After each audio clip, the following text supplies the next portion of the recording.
Répétition générale d'un spectacle qui voit les choses en grand. Des dizaines d'artistes rendent hommage à Soundiata Keïta, le fondateur de l'Empire mandingue au XIIIe siècle, un infirme devenu roi et le premier souverain au monde à interdire l'esclavage.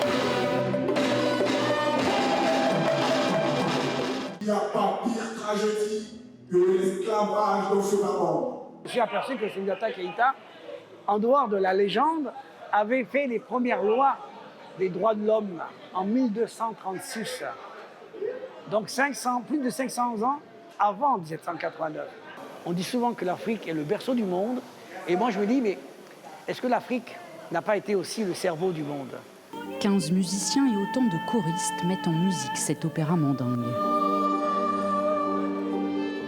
Fusionne la musique traditionnelle à la musique occidentale, naturellement. Parce que déjà, quand on parle de l'opéra mandingue, on fait allusion aux instruments traditionnels, notamment le balafon et puis la kora. On va ajouter d'autres instruments, notamment les violoncelles, du violon, du clavier. Si l'histoire de Soundiata Keïta est principalement connue grâce à la tradition orale transmise par des générations de griots, les historiens ont pu documenter ces conquêtes militaires.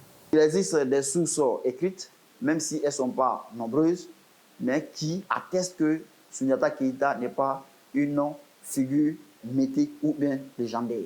D'abord, il a réussi à vaincre Soumangoro Kanté qui massacrait les populations du Mandé et il a réussi à mettre en place un empire qui a connu une très belle civilisation.